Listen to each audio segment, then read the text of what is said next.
जय श्री कृष्ण। राधे राधे दोस्तों, आज मैं आप लोगों को एक ऐसी मार्मिक लीला कथा सुनाऊंगी जिसे सुनकर आप लोगों के आंखों में भी आंसू आ जाएंगे। परंतु अंत में जब एक नास्तिक आस्तिक भक्त बनता है, भागवत गीता के महत्व और भगवान श्री कृष्ण श्री लड्डू गोपाल की लीला कथा जिसे सुनकर आप लोगों को बहुत अच्छा लगेगा। आशा करती हूँ प्रतिदिन की भांति आज की यह लीला कथा भी आप लोगों को अच्छी लगेगी और आपके दिल को स्पर्श करेगी। दोस्तों, भगवान श्री कृष्ण और भागवत गीता में किसी प्रकार का कोई अंतर नहीं है। इस लीला कथा में मैं आप लोगों को बताऊंगी। बहुत समय पहले की बात है। उड़ीसा में भगवान श्री कृष्ण के परम भक्त प्रभात मिश्रा नामक एक गरीब ब्राह्मण अपनी पत्नी, 2 पुत्र और 1 पुत्री के साथ वास करते थे। वह प्रतिदिन भगवान श्री कृष्ण का नाम जाप करते थे। उनके घर पर प्यारे से लड्डू गोपाल थे। वो लड्डू गोपाल की सेवा किया करते थे और भागवत पाठ किया करते थे। वो भागवत पाठ में लड्डू गोपाल की सेवा में इतनी ज्यादा लीन रहा करते थे कि उन्हें अपनी पत्नी के तिरस्कार को भी सहना पड़ता था। परंतु प्रभात मिश्रा जी के मन में लड्डू गोपाल के प्रति इतनी ज्यादा भक्ति और हमेशा भागवत पाठ करने की इतनी ज्यादा लालसा थी कि उनको अपनी पत्नी की बातों का भी ध्यान नहीं रहता था। प्रभात मिश्रा जी भिक्षा मांगकर अपने परिवार का पालन पोषण करते थे। इसके बाद उन्हें जो भी समय मिलता था वो लड्डू गोपाल की सेवा और भागवत पाठ करने में गुजारते थे। वह घर में हमेशा भागवत पाठ करके अपनी पत्नी को सुनाया करते थे। परंतु उनकी पत्नी को यह सब जरा भी पसंद नहीं था। उन्हें लगता था कि ये सब बस समय की बर्बादी है, इससे कुछ नहीं होने वाला। वो हमेशा प्रभात मिश्रा जी पर गुस्सा करती थी। प्रभात मिश्रा जी की पत्नी को हमेशा लगता था कि ये सब बहुत ज्यादा हो रहा है, क्या होगा ये सब करके, ये सब करना तो बेकार है। इसलिए वह अपने पति को हमेशा डांटा करती थी। कहती थी भगवान श्री कृष्ण और गीता कभी एक नहीं हो सकते। लड्डू गोपाल की सेवा में तुम्हें बस समय की बर्बादी करना आता है। इससे अच्छा 4 घर ज्यादा भिक्षा मांग लो, थोड़ा ज्यादा मिल जाया करेगा जिससे हमारे बच्चे भरपेट खाना खा सकेंगे। परंतु प्रभात मिश्रा जी अपनी पत्नी की बातों को नजरअंदाज करके उन पर थोड़ा भी नहीं ध्यान देते थे।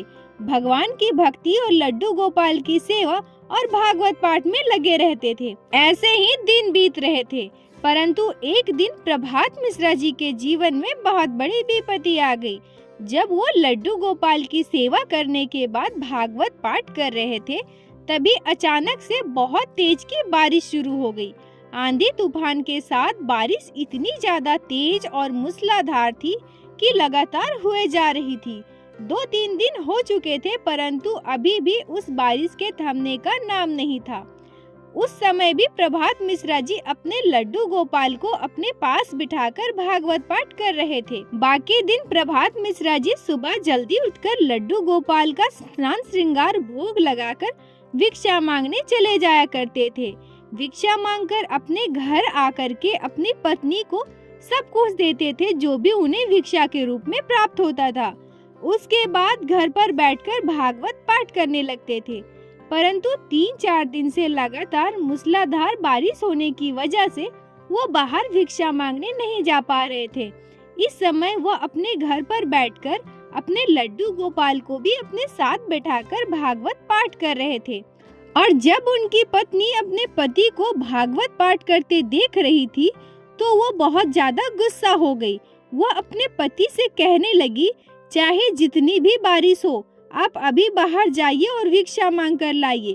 परंतु मूसलाधार बारिश के कारण प्रभात मिश्रा जी बाहर निकल ही नहीं पा रहे थे। वो सोच रहे थे कि मैं भगवान को इस तरह और भी ज्यादा समय दे पाऊंगा, इतने ज्यादा समय मैं भगवान को दूंगा कि मुझे कभी भिक्षा मांगने की जरूरत ही नहीं पड़ेगी। उनकी पत्नी तभी बोलती है कि आप अभी भिक्षा मांगने जाइए, अगर आप नहीं जाओगे तो हमारे बच्चे भूखे मर जाएंगे। क्या आपको कुछ भी नहीं दिखता? परंतु प्रभात मिश्रा जी कहते हैं कि मेरे ईश्वर सब कुछ देख रहे हैं, मेरे कृष्णा, मेरे लड्डू गोपाल सब ठीक कर देंगे।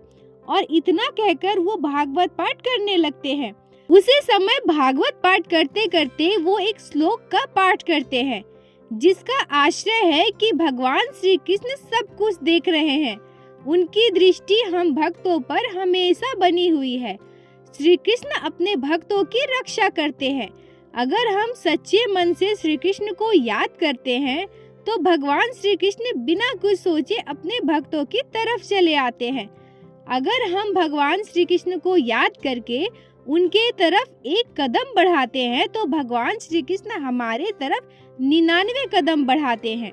जैसे ही प्रभात मिश्रा जी इस श्लोक को पढ़ते हैं और उनका आश्रय स्पष्ट करते हैं, उनकी पत्नी यह बात सुनकर बहुत ज्यादा गुस्सा हो जाती है और जाकर के स्याही से उस श्लोक को मिटा देती है और कहती है, यह सब कुछ बकवास है, सब कुछ झूठ है। अगर ऐसा ही होता तो आपको भीख मांगने की आवश्यकता नहीं पड़ती।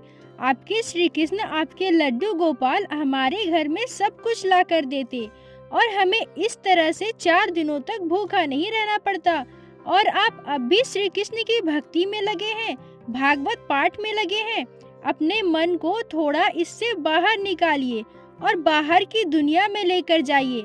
आपके बच्चे 4 दिनों से भूखे हैं, ये भी तो आपका ही कर्तव्य है, अपने बच्चों का पेट भरना। जब उनकी पत्नी स्याही से श्लोक को मिटा दी, तब प्रभात मिश्रा जी पहली बार अपनी पत्नी की बातों से गुस्सा हुए थे। श्रीमद् भागवत गीता को प्रणाम करके बंद कर दिया और एक झोला लेकर मूसलाधार बारिश के बीच रात के अंधेरे में भिक्षा मांगने निकल गए। प्रभात मिश्रा जी ने यह प्रतिज्ञा की कि जब तक मुझे भिक्षा नहीं मिलती है मैं घर वापस नहीं आऊंगा। परंतु जब प्रभात मिश्रा जी अपने घर को त्याग कर निकल गए, उसी समय उनके जीवन में घटी एक अद्भुत घटना। उनकी पत्नी अपने बच्चों को लेकर बैठी थी और रो रही थी। वो सोच रही थी कि मेरे कड़वे बातों से दुखी होकर मेरे पति इतनी रात को घर छोड़कर चले गए हैं। तभी उनके घर एक छोटा सा बच्चा, जो सांवली सूरत का, देखने में मनमोहक रूप, बहुत ही सुंदर, परंतु उसके शरीर में खून के निशान थे, चोट के निशान थे, वह उनके दरवाजे पर आता है। उस बच्चे के मनमोहक सूरत को देखकर प्रभात मिश्रा जी की पत्नी मोहित हो जाती है और बच्चे से पूछती है, आप कौन हो? इतनी रात को हमारे घर क्या करने आए हो? और आपके शरीर में यह चोट के निशान कैसे? वो सांवली सूरत का सुंदर सा बच्चा प्रभात मिश्रा जी की पत्नी को कहता है, मुझे मेरे गुरुजी ने भेजा है। उन्होंने कहा है कि मैं आपको जाकर ये सारा सामान दे आऊं। प्रभात मिश्रा जी की पत्नी कहती है, आपके गुरुजी कौन है और उन्होंने हमारे लिए सामान क्यों भेजा है? वो प्यारा सा बच्चा कहता है, प्रभात मिश्रा जी मेरे गुरुजी के खास हैं, उन्होंने ही मुझे यह सारा सामान देकर भेजा है। और अपने हाथों में पकड़े झोले का सारा सामान प्रभात मिश्रा जी की पत्नी के हाथों में दे देता है। प्रभात मिश्रा जी की पत्नी उस छोटे बच्चे के शरीर पर जख्मों के निशान को देखकर बहुत दुखी हो जाती है।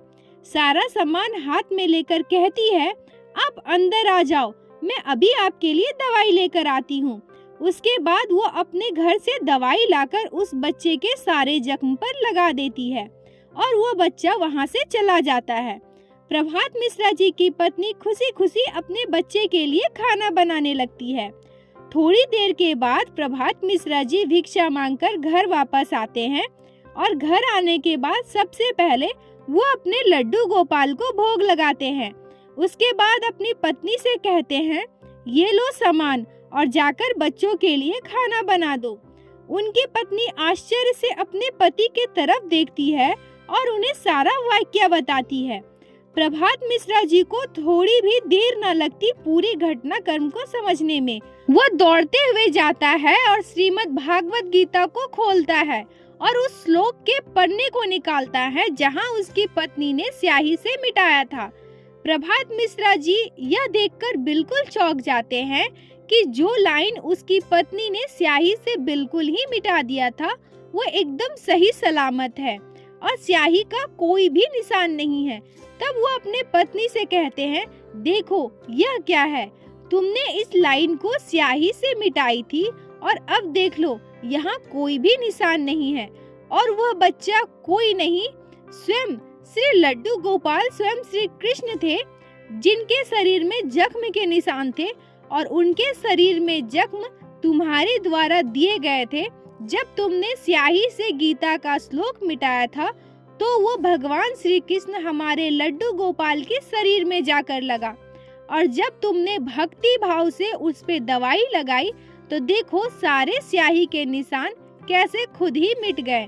तुम खुद देखो, भागवत गीता का यह श्लोक बिल्कुल सही सलामत है।